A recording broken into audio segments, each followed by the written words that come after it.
take me in. Just me, just you, lost in the moment.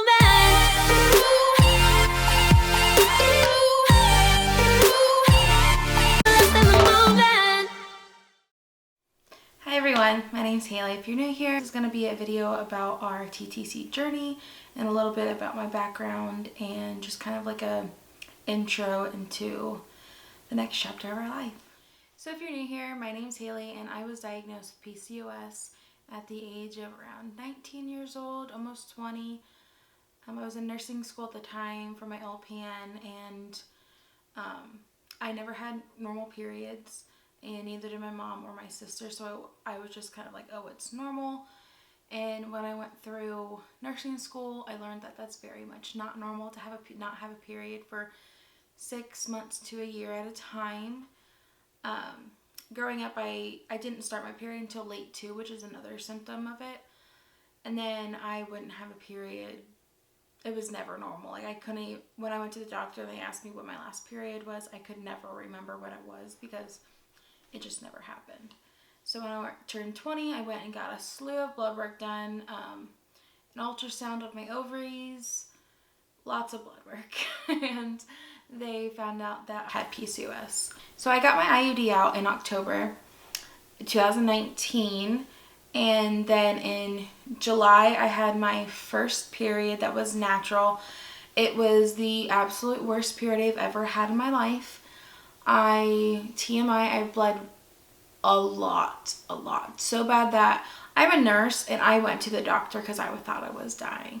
I also am very dramatic, but I was bleeding a lot. And I was kind of concerned because it was my first period since getting the IUD out. And I had a lot of weird side effects with the IUD. So I'm like, okay, well, did something happen to my body with the IUD in? Like, did something go wrong? So I did go to the doctor and she said, you're fine.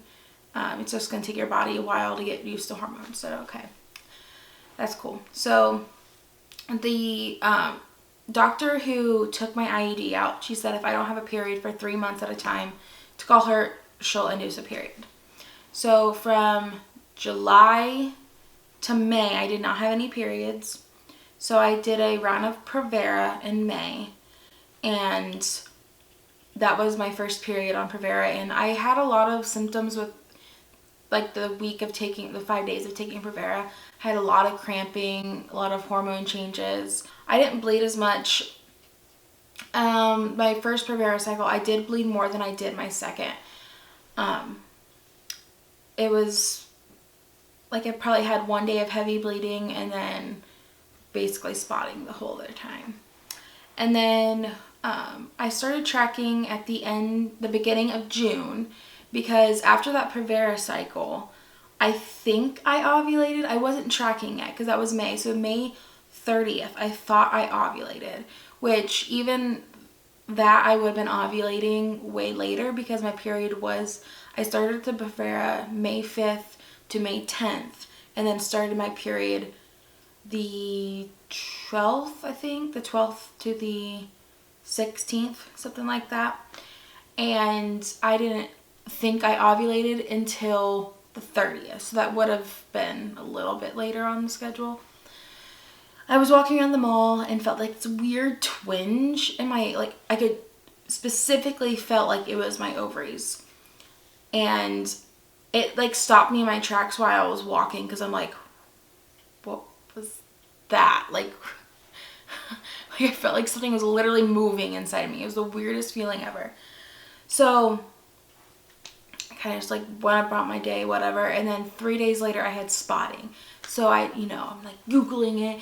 I was like, I think it was 3 to 5 days later. And I was Googling it, like, what is going on? Like, I'm spotting. I don't spot.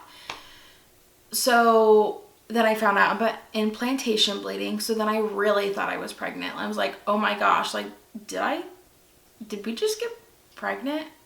Not really trying. So that was like hopeful, and then I obviously weren't pregnant. So we don't know what was going on, but then I waited a couple months. I started tracking for ovulation in June. So June 10th, I got ovulation strips in and started taking those every day, twice a day. until now. And then I think in July 4th to be exact, I had a weird like high ovulation strip was what my app pre-mom was telling me. It was a peak. And then I had a high on July 2nd, which was really weird. And now that you look back at them, they're definitely not like at all anything. They were higher, but they definitely wasn't a peak. So then went July. I didn't have anything else the rest of the month that was like weird. And then in August 4th, I started my Provera. So in the early August, the first week of August, I started my second round of Provera. And I said that my period started the 11th through the 15th. The 15th was really just spotting, like actually spotting. I honestly barely bled that cycle, and it was really weird. Like it literally was just spotting the whole period. And then September 9th, I did ovulate. And this was naturally, it was on cycle day 30 that I got my ovulation, that I would have ovulated. I got my positive OPK on cycle day 29. And it was really weird because 2 days prior to that, I was supposed to start my period. So I was like, okay, well, I'm going to stop testing for ovulation because my period's going to start in a couple days. So there's no point in testing. So I stopped testing. And then the whole entire week, I was very, very crampy. So I was expecting my period to start. So then by that Friday, I was like, okay, well, my period still hasn't started. I'm a couple days late. So I was supposed to call that day and tell them to start me on Clomid. Not Clomid, Provera, so then I can start my first round of Clomid. And I was like, well, before I call, I'm just going to I'm just going to test in the morning. It was 8 a.m., like I'm just going to test. It was first morning urine, so I was like, oh, this isn't going to be positive. I'm just going to see what's going on. So I tested that, and it was an almost positive, and I'm like, what? Am I ovulating? So I was like, okay, whatever. So then I tested, I think, like a couple hours later, and it was a blazing positive. The test line was darker than the control, like way darker. So I was like, okay, this is kind of cool. So then, of course, I tested, let's see, 1, 2, 3 more times that day, and then the next day I still was having highs. Like this is the positive. This is a line the week after I was supposed to ovulate. Like, look at these lines. Nothing is dark. I turned the exposure down so you could see it. But this was my, like, faint, almost positive. And then this one was a blazing positive. The line that was the control line was actually lighter than the test line. And it stayed high for a while.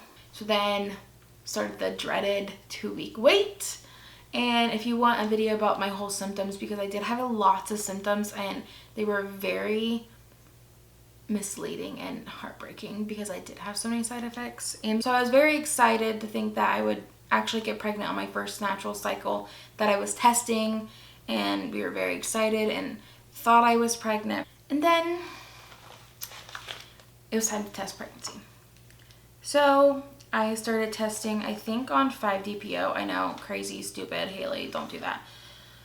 Never got any positives. I was only testing with cheapies, so it wasn't like a big deal.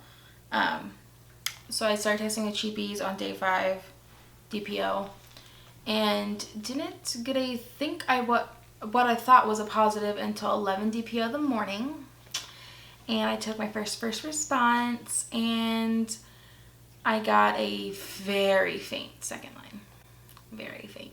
But it wasn't a positive. It was, I don't know what it was. I don't know if it was a shadow line or it wasn't an EVAP line. I got 2 in the 3 minutes. Don't know if it was a indent line, what they call it. We don't know what it was, but I took 2 more first responses. After that, I took 1 later that night. And then I took 1 the next morning, and they were both negative. So that's kind of where we're at right now. And then I started my period naturally, a day before I was supposed to, actually. I have been doing basal body temperatures, and I can kind of show you my chart for this cycle. it's very interesting, honestly, and I'm definitely going to continue it for the rest of the cycle. I honestly was always like, that is stupid. We learned about it in nursing school, and I was like, that is stupid. I'm not taking my temperature. What is my temperature going to say? But it's very, I mean, my temperature dipped on the exact day I started my period. So, because my temperature was, it also was very misleading because my temperature was staying up over my ovulation line. But then the day before my period, like, it just went straight down. So you can kind of see that this is my period that I'm on right now. And then this is what my OPK did. It peaked and then fell like it should. This is my basal body temperature peak the 3 days after ovulation. And then it did stay above that line and actually did like a second peak.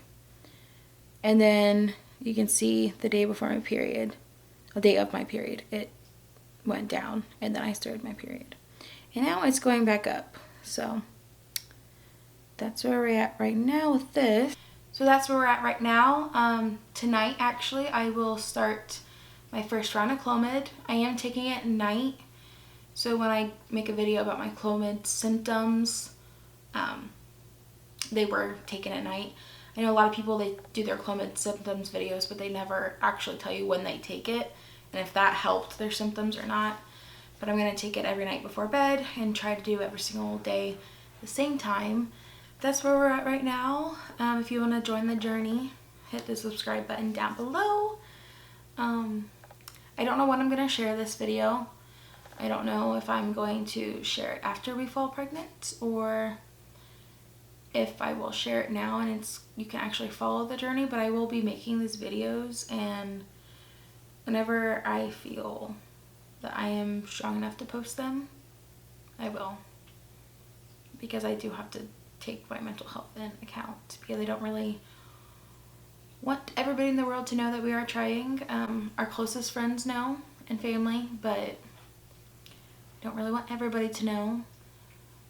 So I don't know. I do want to share this though for people who are trying, because I know I have binge watched every single TTC video in this community and it's hard.